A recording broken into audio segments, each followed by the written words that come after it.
Hey everyone, I wanted to invite you to this podcast today where I gave somebody a session who was diagnosed with a condition called macular pucker. So I've done a lot of video blogs on this subject, and this particular person was diagnosed with macular pucker in the right eye. And here are some of the things that I recommended for her. So if you know somebody who's got a macular pucker, this may be worth watching, listening. Again, anything you can do to improve your macular health is really important, especially if you work on screens. So I hope you enjoy the show. Thanks for tuning in. Wow. And my perspective on vision is more whole body. Let me just say that, holistic. And so whenever I see an eye problem, try to look at the root cause or root causes. And so some of the things I'm going to be saying to you are going to be a little different in the sense that we're not here to necessarily treat symptoms.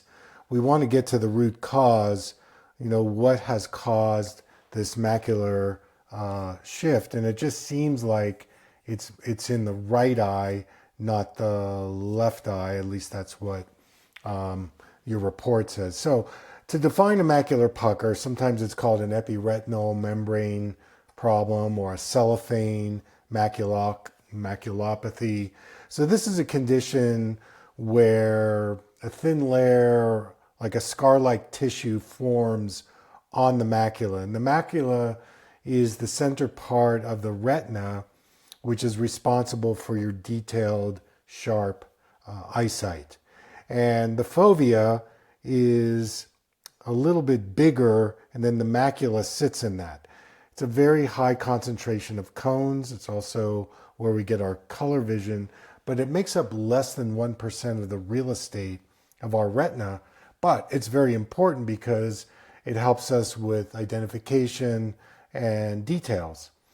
So when you have a macular pucker, usually the vitreous can be involved, and there's something called a posterior vitreous detachment.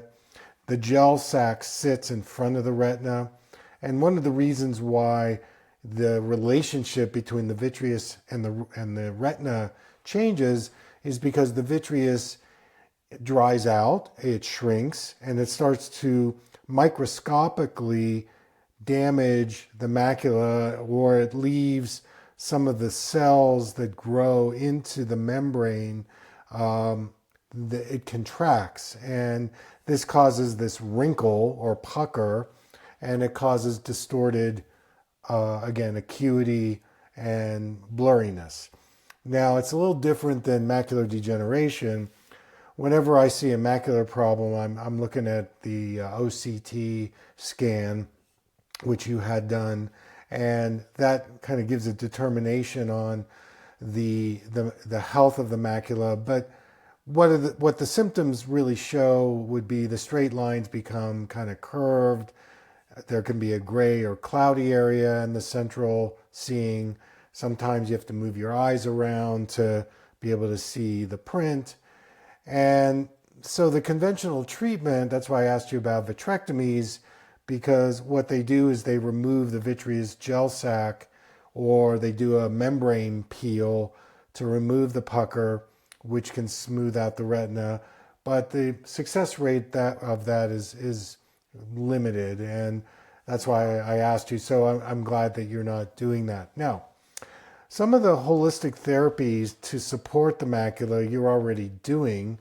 The keys would be reducing inflammation, supporting retinal metabolism, mitochondria function, and then you want to start developing more peripheral vision in your seeing.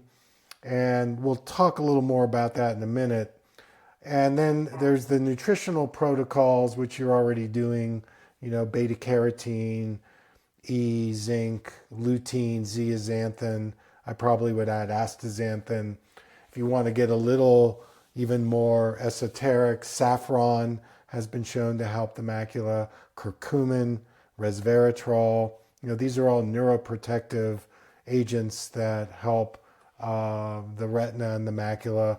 Glutathione and NAC is also great for detoxification and retinal cell repair. Some people will use methylene blue, which is another mitochondria amplification where you do methylene blue, a drop or two in a glass of water, and then 20 or 30 minutes later you apply your red light therapy. And so it's a synergistic way to really target the macula and get the mitochondria working better. Methylene blue, wait 30 minutes, do the red light therapy. The other thing we're finding that's very helpful is hydrogen water. And hydrogen water helps you absorb the water molecule better, so it's hydrating, which again, one of the reasons why the vitreous changes its composition is because there's a dehydration element. And if you've had LASIK surgery, there can be a tendency towards dryness. Blue light can lead towards dryness. So with the hydrogen water, you can actually get a canister that you pour the water into, which makes it hydrogen water. And it's something that I'm just putting on your radar screen. I mean, again, it reduces inflammation, it oxygenates, it hydrates, and you know, if you want to go that extra yard, you can certainly do that. Okay. So those are some of the, some of the basic things I would say. Like adding, you could do a saffron. You can get saffron capsules, or you can cook with saffron. There have been some good studies on saffron improving macular health. Curcumin is another one. So if you cook Ayurvedically, to your discussion around myopia and LASIK surgery. So you may have seen in some of my content or not that why do we become nearsighted? Okay, one of the reasons why we become nearsighted is how we are using our eyes, which means if we gravitate towards, seeing up close, reading a lot, learning a lot up close, our muscles get tense and we have a hard time relaxing, so it creates a blur in the distance. And we go to the doctor and he gives you a nearsighted lens. Now, what happens over time is that you just start reinforcing the stress response up close.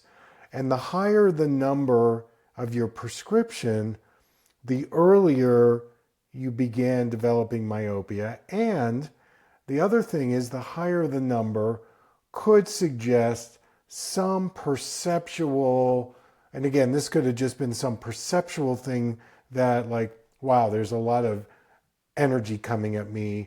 I don't know what to do with it.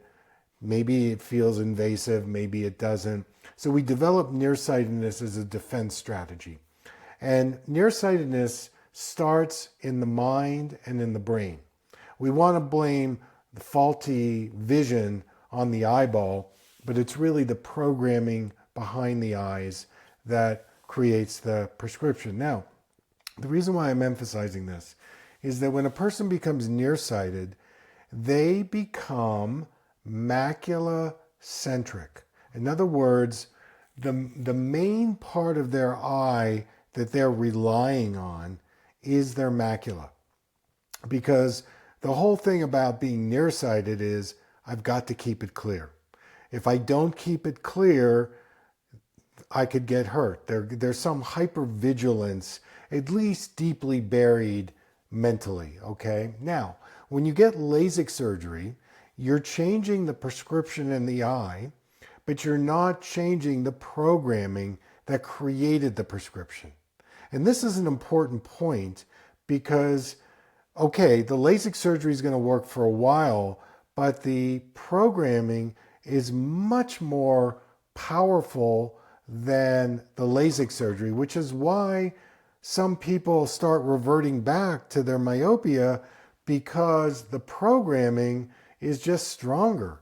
And one of the main attitudes is hypervigilance. I need to keep it clear to feel safe. So you've got this program running in the background, and whatever your prescription was. So then you had the LASIK, so you have this thing over this programming. Now, okay, I'm less nearsighted, but the programming is still running.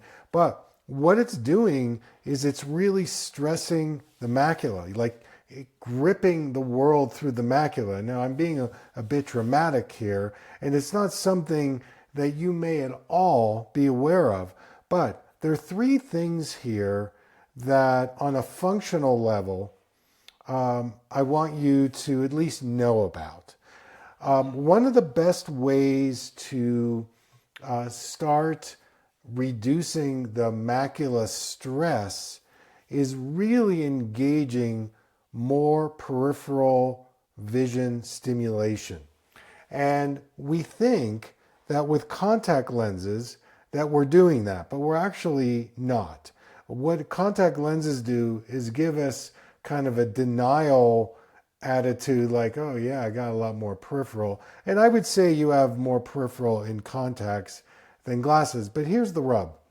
When you go for an eye exam, you're sitting 20 feet away in a dark room with a machine usually behind your face, or they're doing some kind of a computerized calculation. Whatever they're doing, it's very mechanical. That prescription that the doctor gives you is designed for you to use only at 20 feet. And if you start using that anything closer than 20 feet, it's going to be too strong of a lens, and it's really, again, stressing the macula.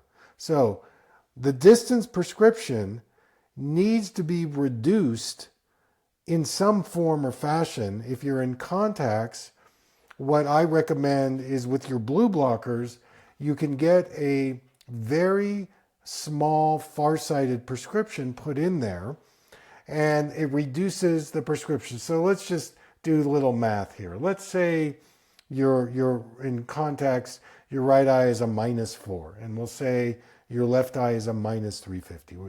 The astigmatism, we're not going to talk about it in this moment.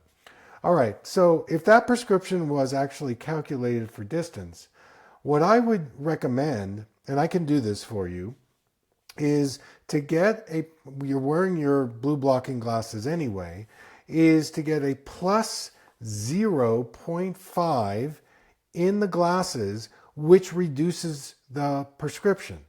And that prescription then becomes your computer prescription. Now, one of the great things that plus 50 is doing over the contacts is it's spreading the light away from the macula, and it's softening your vision and opening up your peripheral, which is a really good thing. It also, with your nervous system, very subtly starts activating the parasympathetic nervous system. That's the part of the nervous system that's our relaxation response.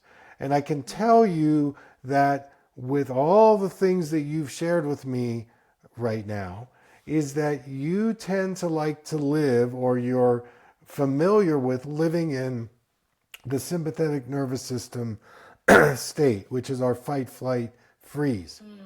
Yeah. And what the glasses will do immediately is it will soften your visual focus. It's not going to blur it. In fact, it may even make it clearer, but you're going to feel more relaxed. Your parasympathetic nervous system is going to be more activated, and we're moving you away from being exclusively macular centric. So any stress that's on the macula, we're moving it away, but you're not going to lose visual acuity or clarity. If anything, you'll get more clarity, but you're going to get relaxation, and you're going to get more rejuvenation.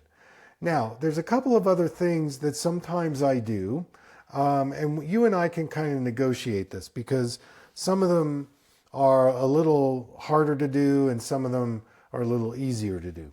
So the second thing that sometimes what we'll do is on the computer glasses, I'll actually have you put a piece of Scotch tape on the inside part of the lens, meaning the medial side, just maybe about a ½ an inch. Well, what does that do? That binasal, it's called a binasal occlusion, it's going to shift your fixation away from the pucker and more towards the periphery. And it's a really great technique that we use for anybody that kind of over focuses. So binasal occlusion is another possibility. Another possibility is putting something in the lens besides the plus 50, which is called a yoked, Y-O-K-E-D, prism. Now, when you hear the word prism, most conventional doctors are they put a prism over one eye to force the muscles to work, which doesn't really help. But because of my experience now, the hat that I'm wearing is I am now a physical therapy optometrist. I'm speaking to you as a physical therapist, eye doctor. And because of that, I've worked in the hospitals for many years for people with very unusual eye problems. And the yoke prisms, what they do, especially for the macular pucker, is they take your peripheral vision and they give you about 30% more. So it spreads the light out much more into your peripheral. So it's going to give you an improvement in your spatial awareness and your light distribution in the retina. And so, step one would be, at the very least, get the plus 50s. That's a no-brainer with the blue blockers. If you want to get a little more confrontational and go, okay, I really want to move out of this, then you do the binasal occlusion with the Scotch tape.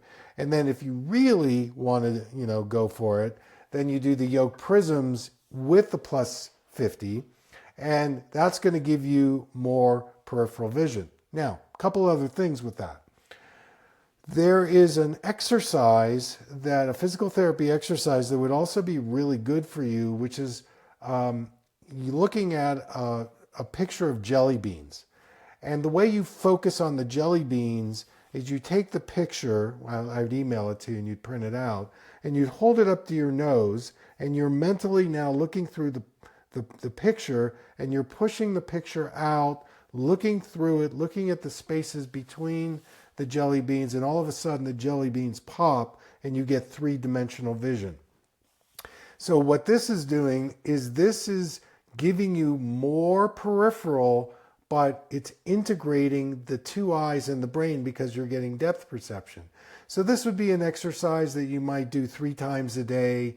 Keep the chart by your computer. You do it 30 seconds to a minute. And then you put that down and you do my palm hum exercise.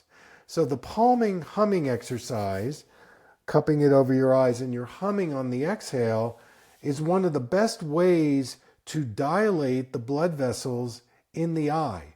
It creates something called nitric oxide. You've probably heard of it. It's an ingredient that dilates the blood vessels. So humming has been shown to do that. And when you apply the hands over the eyes and you're humming for maybe 6 or 8 hums on the exhale, the hands are like tuning forks and you're putting that sound into the eyes, and you're getting that nitric oxide push, which is going to dilate the blood vessels and create some better relaxation and better breathing. So I will send you the jelly beans picture with a set of directions, and I'll send you the palm hum exercise. That would be great, a combination to do as a physical therapy, either without any lenses in or with your contacts in and then the plus 50. And so, it's like you're in a physical therapy setting using some support system, which is going to give you more peripheral. And then you're doing this active exercise, which is going to give you even more peripheral. These are really good for you to move you out of that over focalizing on the macula, because we're going to go to iridology in a minute. Your genetic tendency is to want to over focus. That's kind of in your genetic blueprint. And it really where it shows is around your eyes and your brain. And the way it shows up in the iris is they're like these I don't know, I would call them like ditches or channels that it's like you've kind of rubbed these they're called contraction furrows, and they go right through your eye and your brain area, which says you're the kind of person where your growing edge is doing things like soft open focus, qigong, be instead of do.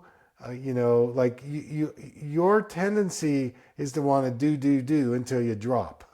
That's kind of until there is an obstacle put up that forces you into it, which was kind of this macular pucker situation, among other things.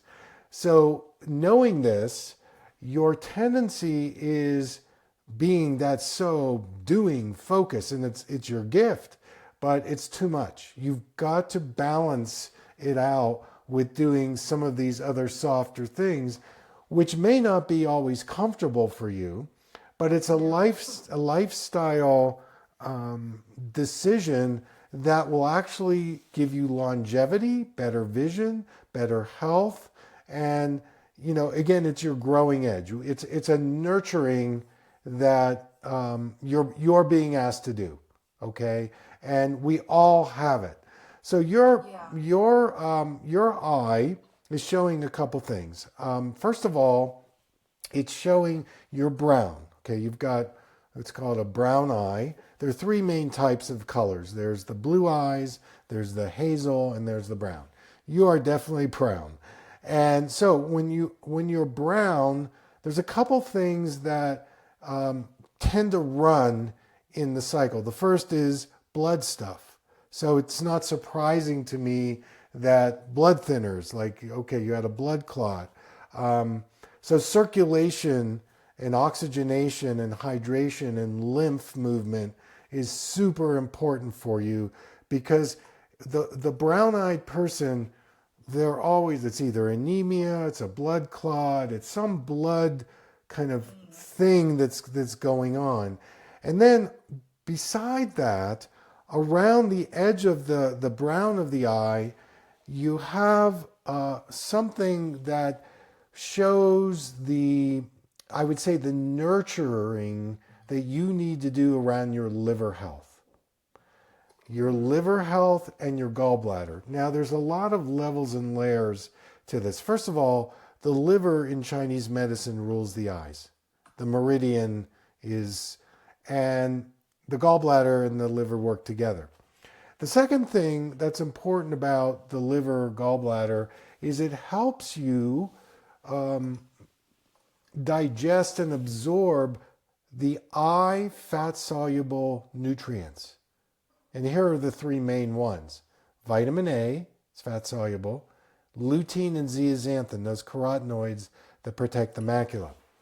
So you've got some liver signs here that say, it might be supportive for you to do either a liver cleanse or some liver support, because there's also the toxicity part of it as well.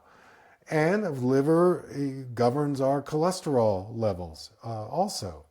And you've got several signals that would say, the liver gallbladder need to be attended to. And so I can give you some ideas. There's some really basic things with the liver that you can do. Number one, you just use warm water in the morning with lemon in it. That's a great way to do it. If you're going to do a salad, include some bitter greens, arugula, kale, dandelion. You could look up what are bitter greens. Bitters are really good for the liver. Castor oil is another one that's very good. One technique is to take a couple of drops and actually rub it on your liver, and then take a hot washcloth, and put that over the liver, and we call that a castor oil pack. And that I do okay. that regularly. And so Regularly as in once a week, Good, good. So now, if you want to get a little more dialed into it, there are three herbs that are really great for the liver. The first is milk thistle. The second is yellow dock. And the third is burdock root. And you can get these either separately, you can get them in a formula. There's a company in California called Youngevity, and they make a liver gallbladder formula. And what you do is you take a dropper full and you put it, say you get your hydrogen water, put it in a glass of hydrogen water and you sip it before you eat. At that time, take your omega-3s, take your dietary enzymes. You're doing it before you eat, and that's going to create your liver enzymes to work better. And just do it once a day, maybe just do a month of it. It's a very gentle but direct cleanse of your liver gallbladder. Those three herbs are really good. I think burdock root also helps the blood, which you could use. And the yellow dock is great for the liver, and so is milk thistle. But your liver definitely needs some ongoing support. And this is not an indictment against you or something is wrong. It just, this is what you need for your optimal health and wellness. I mean, you're already doing some great things. So this is just more. And, you want to move away from having to go back to these ophthalmologists and have them telling you this, that, or the other. Now, I want to go through a list of other things that I think, based on your iridology reading, I want to make you aware of. The first thing is there is a tendency for you to get drained from your essential minerals because of your stress. I also think you're going to get drained on your B vitamins. I also think that you're going to need some more glandular support, especially thyroid, adrenals. I have a question mark around your pancreas, your liver, gallbladder, and spleen. Okay, that's again based on those contraction furrows that you're showing. Your minerals, you're not holding your minerals and your B vitamins, and that was kind of showed in the Dutch test around the Bs. Do you know about B3? So niacin is fantastic for your circulation. Oh my God. It will dilate your blood vessels really, really nicely. But I think the point here is looking for, and maybe you're taking this already, a really good B complex. And you've got to take more than the regular level. Building blood. Your berries, blackberries, cabbage, grapes. You might consider getting a Vitamix and doing a raw vegetable juice, which includes things like carrots and beets and greens and wheatgrass. What I tend to do is I do a hot tea as my base. A really good tea for you would be something called oat straw tea. Probably never heard of it. Oat straw tea is good for your bones. It's got silicon in it. It's good for your hair, but it's a calming tea. And so, as an example, you could brew that up, which is hot. You could add a little ginger and turmeric and lemon into your Vitamix. Beets are really good for the liver. And then you can add like celery and cucumber. Cabbage would probably be good for you. So you're getting a lot of really good plant enzymes, which is going to help your absorption and reduce your inflammation. Probably cleansing your lymph would be helpful. How do I do that? Well, Dry brushing and dry brushing, walking. You could do a slant board where your head is below your feet, or like a supported shoulder stand. Obviously, things like massage or craniosacral, jumping on a rebounder, whatever your exercise is, probably a combination of manual things, and too much sitting is really bad for you.